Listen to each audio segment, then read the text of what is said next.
जो बीता सो बीता, जो हुआ उसे न तो अनहुआ किया जा सकता है, न करने की चेष्टा में व्यर्थ समय गंवाने की कोई जरूरत है। अतीत के लिए रो मत, भविष्य के लिए प्रार्थना करो। अतीत के लिए पछताओ मत, क्योंकि उस पछतावे में भी गवाया गया समय फिर लौटकर नहीं आएगा। उतना समय तो गया, कुछ किया नहीं जा सकता। जो गया गया, अब पछताओ मत, क्योंकि पछतावे में गया समय भी व्यर्थ जाएगा। व्यर्थ के कामों में समय जाता है, फिर व्यर्थ के कामों के पछतावे में समय जाता है। मूल तो गया ही गया, अब तुम व्यर्थ ब्याज भी गवा रहे हो। तो पहली तो बात ख्याल रखो, अतीत के लिए पछतावा ना समझी है। अतीत का अर्थ ही यह है कि जो अब हमारे हाथ के बाहर हुआ तीर छूट चुका, अब उसे वापस तुम तर्कस में न लौटा सकोगे। लेकिन चिंता का कोई कारण नहीं, ये चिंता भी उसी मन का जाल है जिसने अतीत को गवाया। अब वही मन चिंतातुर होकर वर्तमान को गवाएगा। तब किसी दिन भविष्य में, जब भविष्य वर्तमान बनेगा, तुम पछतावे के लिए पछताओगे। ऐसा चक्र है, दुष्ट चक्र, जिसमें आदमी फंसता चला जाता है। बहुत ठीक से सभी के समझ लेने की बात है, किसी एक के नहीं, क्योंकि प्रश्न होंगे अलग अलग, लेकिन इस संबंध में सभी का प्रश्न एक है। अतीत के लिए सभी पछताते हैं। कोई काम वासना में गवाया है, इसलिए पछताता है।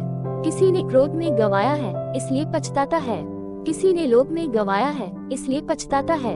अतीत के लिए सभी पछताते हैं, और इससे बड़ी कोई मूर्खता नहीं है। कुछ किया ही नहीं जा सकता। जब कुछ किया ही नहीं जा सकता, छोड़ो बात। कल नहीं जाग पाए, सोए, फिक्र छोड़ो, अब तो बीते कल में जाग न सकोगे। आज जागो, आज ही प्रारंभ है। देर कितनी ही हो गई हो, इतनी देर कभी नहीं हो जाती कि जीवन रूपांतरित न हो जाए। अगर इतनी समझ भी शेष है कि अतीत मैंने व्यर्थ गवाया, तो काफी समझ शेष है। एक किरण भी शेष है तो सूरज को खोजा जा सकता है। एक बीज भी शेष है तो पूरा उपवन निर्मित किया जा सकता है। और इतना कोई कभी नहीं गवाता कि सभी कुछ गवा दे।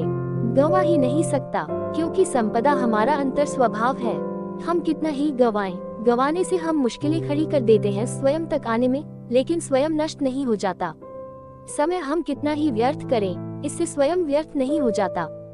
तुम आज भी लौट सकते हो, तुम आज भी अंतरयात्रा पर आ सकते हो। थोड़ी अड़चन होगी। कल जो मैंने कहा वह तुम्हें निराश करने को नहीं कहा है, वह तुम्हें सजग होने को कहा है। यही मनुष्य का उलझाव है। जो सुलझाव के लिए कहा जाता है, उससे भी उलझाव खड़ा हो जाता है। कल जो मैंने कहा वो तुम्हें उदास होने को नहीं कहा है।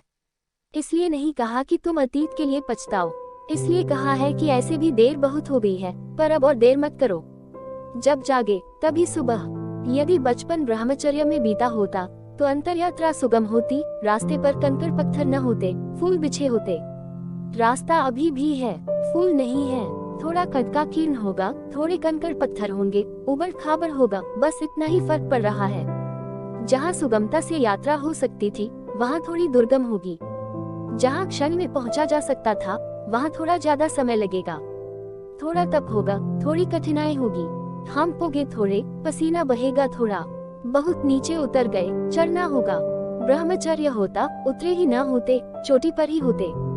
चलना समतल भूमि में होता, खाई खड में उतर गए, चढ़ना होगा। बस इतनी ही बात है। पछताओ मत, इतनी ही शक्ति को तपश्चर्या में लगाओ, चढ़ने में लगाओ। और चढ़ने को दुख और उदासी से मत करो। सौभाग्य समझो कि अभी भी जाग गए। बहुत है जो अभी भी नहीं जागे।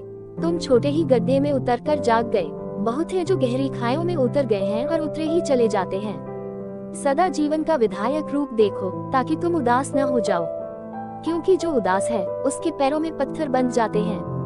क्योंकि जो निराश है वह थक कर बैठ जाता है। और मैं कई लोगों को जानता हूँ जो मंजिल के सामने ही थक कर बैठ गए हैं। उठ जाए तो मंजिल सामने है। अक्सर ऐसा होता है।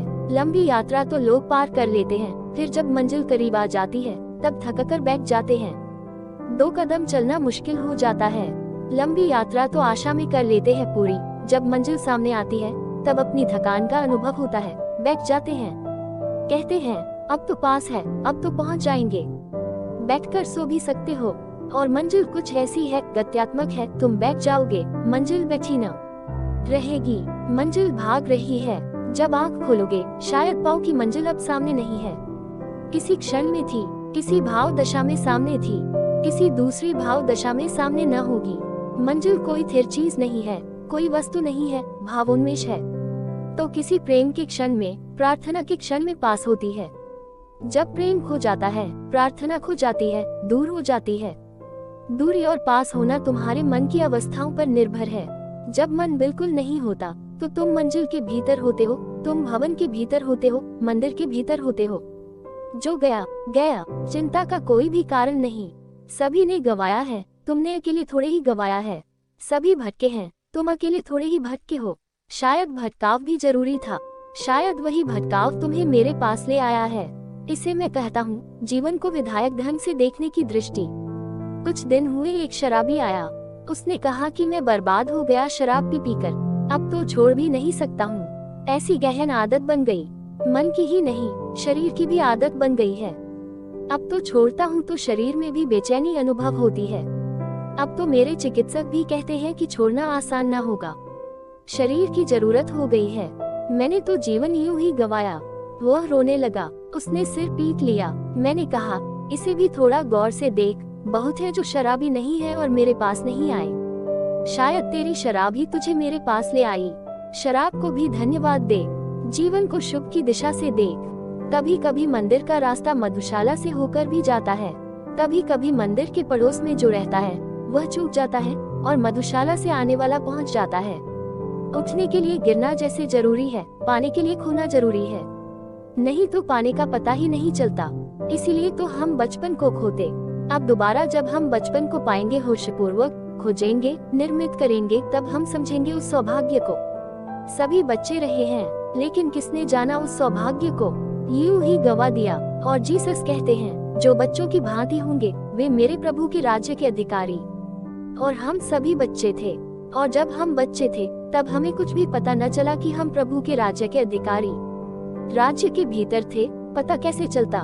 मछली को पता चलता है सरोवर का, जब मछुआ उसे जाल में खींचकर रेत पर पटक लेता है, तब फड़फड़ाती है, तब रोती चिल्लाती है, तब वह कहती है हाय, ये जाना ही न अब तक कि मैं सरोवर में थी।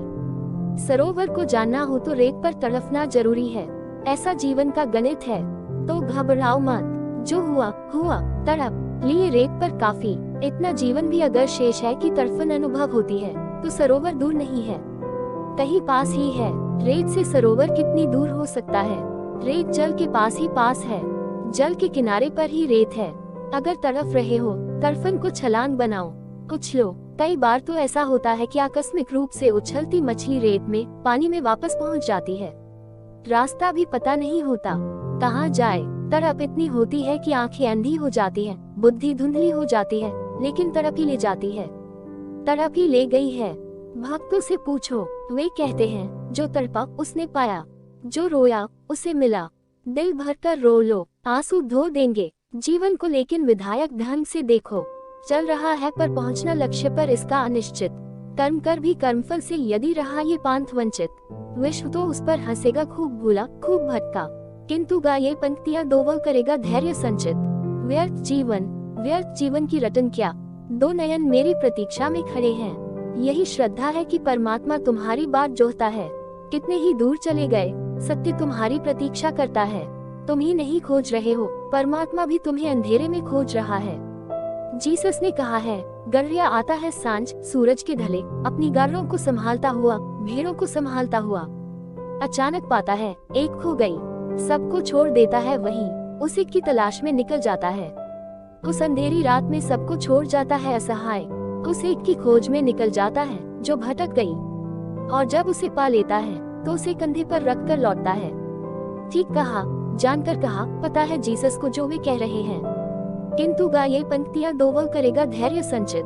व्यर्थ जीवन की रटन क्या, दो नयन मेरी प्रतीक्षा में खड़े हैं। जो गया गया, व्यर्थ था, व्यर्थ सही, पर कोई तुम्हारी प्रतीक्षा करता है। तुम ही नहीं खोजते, परमात्मा भी खोजता है। अगर तुम ही खोजते और वह न खोजता तो मिलना हो ही नहीं सकता था। मिलना कहीं एक तरफा हुआ है। ताली दो हाथों से बजती है, तुम अकेले ही ताली बजाते होते और परमात्मा का हाथ उत्सुक न होता, ताली बजने वाली नहीं थी। ताली बहुत बार बजी है, उसका हाथ भी आतुर है, उतना ही जितना तुम्हारा। पंथ जीवन का चुनौती दे रहा है हर कदम पर। आखिरी मंजिल नहीं होती कहीं भी दृष्टिगोचर।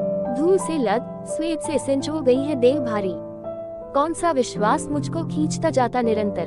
पंथ क्या, पथ की थकन क्या, श्वेत क्या, दो नयन मेरी प्रतीक्षा में खड़े हैं। मत देखो धूल जो राह पर इकट्ठी हो गई, मत गिनो शूल जो राह पर मिले। नजरें उठाओ, दो नयन मेरी प्रतीक्षा में खड़े हैं। भक्त की भाषा बोलो तो भगवान तुम्हारी प्रतीक्षा कर रहा है। ज्ञानी की भाषा बोलो, सत्य आतुर है अनावृत होने को। जैसे दुल्हन आतुर है आए दूल्हा उठाए घूंघट। सत्य आतुर है, घबराओ मत, भूलों चूकों का हिसाब मत रखो। परमात्मा कृपण नहीं, कंजूस नहीं। पंडितों ने पुरोहितों ने तुमसे कितना ही कहा हो कि वह तुम्हारे पापों का हिसाब रखेगा, मैं तुमसे कहता हूँ वह पापों का हिसाब रख ही नहीं सकता।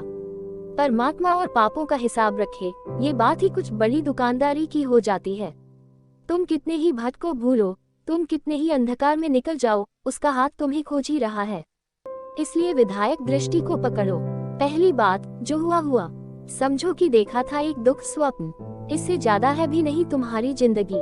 ब्रह्मचर्य भी एक मधुर स्वप्न है, ब्रह्मचर्य भी एक मधुर स्वप्न है। निश्चित ही रात अगर मधुर स्वप्न देखे तो सुबह तुम थोड़े ज्यादा मुस्कुराते उठते हो, बस इतना ही फर्क है। रात दुख स्वप्न देखे, छाती पर राक्षसों को सवार देखा, पहाड़ से गिराए गए, चट्टानों पर पीटे गए, छाती पर हिमालय रख दिया किसी ने, सुबह उठते हो थोड़े परेशान से। लेकिन परेशानी कितनी देर टिकती है, आखिर यह भी सपना है। दुख स्वप्न नाइटमेयर पर है तो सपना ही, और मधुर सपनों से मिली हुई ताजगी गंध वह भी कितनी देर टिकती है। घड़ी में दोनों खो जाते हैं। जागो, ब्रह्मचर्य व्यभिचार दोनों निद्रा में हुए हैं। हो सकता कि मधुर सपने देख लेते, जब सपने देखने ही थे मधुर देख लेते। अच्छा, न देख पाए, छोड़ो, सपने सपने हैं। अब तुम देखना मन का उलझाव क्या है। जब मैं कह रहा हूँ सपने सपने हैं, तब जिन्हें व्यभिचार करना है वे कहेंगे अरे पहले न सोचा, चलो अभी भी क्या देर हुई, अगर सपने ही हैं दोनों तो फिर व्यभिचार ही चुन लो। फिर ब्रह्मचर्य की पंचायत क्या। कल मैंने तुमसे कहा था अगर ब्रह्मचर्य हो सत्य के पास आना सुगम हो जाएगा, तो तुमने सोचा, बड़े पाप किए, व्यभिचार किया, बड़े भोग में डूबे रहे, तो तुम थके मांदे, उदास, धूल सने, परेशान, व्यथिता गए। कल मैंने कहा था यदि बच्चे ब्रह्मचर्य में पल सके तो उन्हें संसार का अनुभव प्रगाढ़ होगा। ब्रह्मचर्य की पृष्ठभूमि में जीवन की सारी रेखाएं साफ उभर आएंगी। तुम्हें उदास करने को न कहा था। अब तुम तो बच्चे हो नहीं सकते, इस जन्म में तो नहीं, अगले जन्म में होगे, अगर न जागे तो होना ही पड़ेगा। ख्याल रखना, खैर अगले जन्म में तुम शायद भूल ही जाओगे, क्योंकि होश से मरोगे इसकी संभावना बहुत कम है। तो तुम्हारे बच्चे होंगे, कम से कम उनका ख्याल रखना। लेकिन वो तो तुमने न सोचा, तुम ये समझकर आ गए कि अब तो बात खत्म हो गई, अब तो प्रज्ञा का जन्म कैसे होगा। यह मैंने नहीं कहा था कि प्रज्ञा का जन्म हो ही नहीं सकता, सुगम होता है, अब थोड़ा दुर्गम होगा, पर अंततः फर्क तो दुख स्वप्न और मधुर स्वप्न का है। रात सुख में बीत जाए तो सुबह तुम जरा और ढंग से उठते हो। एक प्रसाद होता है उठने में, ताजे होते हो, स्वस्थ मन होते हो, स्वच्छ गात होते हो, स्नान किए किए, ताजे ताजे, नहाए नहाए होते हो। मधुर स्वप्न की गूंज, मधुर स्वप्न की शहनाई भीतर बजती रहती है। तुम्हारे पैरों में थोड़े घूंघर बंधे होते हैं, थोड़ा संगीत होता है। दिन के लिए यह सहारा होगा। फिर तुम दुख स्वप्न से उठते हो। तुम सुबह ही क्रोध में उठे, नाराज उठे, परेशान उठे, किसी तरह उठे, बोझ रूप दिन को तुम ढोओगे। लेकिन ये बातें इसीलिए होती हैं कि तुम बेहोश हो। अगर तुम होश में उठो सुबह, तो दुख स्वप्न और मधुर स्वप्न दोनों बराबर हैं। तुम कहोगे अरे सब सपने थे, तुम झिड़का दोगे उन सपनों को अपने से, तुम दोनों से मुक्त हो जाओगे। जो गया गया, अर्थ तो कमाया पर शुरुआत ही गलत हो गई। कोई 6-7 साल का था तब कामवासना सक्रिय हो गई, और यह भी बता दूं कि केवल 7 महीने माँ के गर्भ में रहकर बाहर आ गया था। तुम्हें जानकर आश्चर्य होगा कि माँ के गर्भ से 9 महीने के पहले जो बच्चे आ जाते हैं, वैज्ञानिकों के पास उसका अभी कोई ठीक उत्तर नहीं है। लेकिन जिन्होंने जन्म मरण की गहराइयों में प्रवेश किया है, उन योगियों के पास उत्तर है। उनका उत्तर तुम ख्याल रखो, शायद आगे काम आ जाए। पीछे तो काम आने का अब कोई उपाय न रहा, अब तो आ ही चुके, 7 महीने में आए कि 9 महीने में आए, लेकिन आगे काम आ जाए। मरते वक्त जो व्यक्ति मरना नहीं चाहता, लड़ता है मौत से, जबरदस्ती करता है बचने की, वह माँ के गर्भ से जल्दी बाहर आ जाता है। वह जो मरने से बचने की आकांक्षा है, वह जो जीवन की पकड़ है, वही उसे माँ के गर्भ से जल्दी बाहर ले आती है। अगर मरते वक्त कोई शांत मन, स्वीकार भाव से मरे, मौत को अंगीकार करके मरे, अगर खूब अंगीकार करके मरे, तो वह ठीक समय पर पैदा होता है। कोई जल्दबाजी नहीं, उसकी मृत्यु भी शांत समय पर होती, उसका जन्म भी शांत और समय पर होता है। जो लोग जबरदस्ती करते हुए मरते हैं, वे जन्म भी जबरदस्ती ले लेते हैं, और इसीलिए दूसरी घटना भी घटी होगी। 6-7 साल की उम्र में काम वासना से भर जाने का अर्थ इतना ही है कि पिछले जन्म में मरते समय तक काम वासना ने पीछा किया होगा। बहुत बूढ़े हैं जो मरते समय भी, मरने की आखिरी घड़ी में भी काम वासना से ही आतुर रहते हैं। उस समय भी उनको काम ही घेरे रहता है। राम नाम सत्य है, ये तो दूसरे कहते हैं जब वे मर जाते हैं। वे खुद नहीं कह पाते, उनके लिए तो काम नाम सत्य है। वही भीतर धुन गूंजती रहती है। तो चाहते हैं कि 2 दिन और मिल जाते जीने के, तो और भोग लेते, थोड़े पाप और कर लेते। एक आदमी मर रहा था, धर्मगुरु को बुलाया गया। धर्मगुरु ने कहा, अब तो पछता लो, अब तो यह आखिरी सांस का वक्त आ गया। उसने कहा, पछता ही रहा हूँ और क्या कर रहा हूँ। धर्मगुरु ने कहा, पछता रहे हो तुम और पछता रहे हो, क्योंकि वह जाहिर आदमी था, कभी मंदिर न गया, कभी शास्त्र न छुआ, कभी सत्संग में तो बैठा नहीं, पछता रहा है, मरते दम तक भोग में ही लिप्त था। उसने कहा, तुम और पछता रहे हो। उसने कहा, हाँ पछता रहा हूँ, लेकिन तुम गलत मत समझना, मैं उन पापों के लिए पछता रहा हूँ जो कर न पाया, कर ही लेता। अब पछता रहा हूँ, आखिरी घड़ी आ गई, समय न बचा, और तुम जैसे मूढ़ों की बातों में पढ़कर मैं कई पाप न कर पाया। सोच सोच कर रह गया, करूँ न करूँ। अब यह मौत आ गई, अब कौन उत्तर देगा। लोग पछताते मरते हैं कि कर न पाए, और थोड़ा धन कमा लेते, और किसी स्त्री से प्रेम रचा लेते, और किसी पुरुष को पा लेते, और कोई पद पर पहुंच जाते। बस ऐसा ही गोरख धंधा मन में होता है। राम का नाम उठ ही नहीं पाता, काम ही घेरे रहता है। तो अगर काम वासना मरते वक्त बुरी तरह घेरे रहे, तो दूसरे जन्म में बड़े जल्दी आ जाएगी। हम अपना जीवन अपने हाथों निर्मित करते हैं, जो हम मानते हैं मिल जाता है। यही यहाँ उपद्रव है। सोच समझकर मांगना, जो मांगोगे मिल जाएगा, जो मानते हो वह मिल ही जाता है, क्योंकि तुम ही बीज बोते हो, फिर तुम ही फसल काट लेते हो। मरते वक्त अगर काम वासना रही, तो अगले जन्म में जल्दी ही काम वासना के बीज पक जाएंगे। अगर मरते वक्त राम की याद रही और काम का कोई भाव न रहा, तो अगले जन्म में ब्रह्मचर्य आसान हो जाएगा। राम के भाव में डूबा जो मरता है, उसने काम के बीज को दग्ध करने के लिए बड़ा उपाय कर लिया, वह देर तक ब्रह्मचर्य में जी सकेगा। इसी आधार पर तो हम जब कोई मर जाता है तो उसकी अर्दी के आसपास राम नाम सत्य कहते हैं। इसी आधार पर तो गंगाजल उसके मुंह में डालते हैं। वह खुद तो न कर पाए, वह तो शराब में रहे, गंगाजल जंचा नहीं। वह खुद तो नाम न ले पाए, मरते आदमी के कान में हम गायत्री पढ़ते हैं, मंत्र जाप करते हैं, नमोकार का उच्चार करते हैं। मरते आदमी के ये जो जीवन में उन्हें करना था, ये दूसरे कर रहे हैं। ये औपचारिक हो गया, लेकिन कभी ऐसा था कि यह औपचारिक नहीं भी था, और किन्हीं के जीवन में अभी भी नहीं है। तब इसमें एक संगति है। एक आदमी जो खुद अपने जीवन में मंत्रोच्चारों में डूबा रहा, जिसने मंत्रों का संगीत अनुभव किया, अब मर रहा है। अब खुद की जिह्वा शिथिल हो गई है, अब खुद के ओंठ उच्चार नहीं कर पाते। वह किसी और से कहता है, तुम उच्चार करो, मैं तो अपने ही मौसम में मरना चाहता हूँ।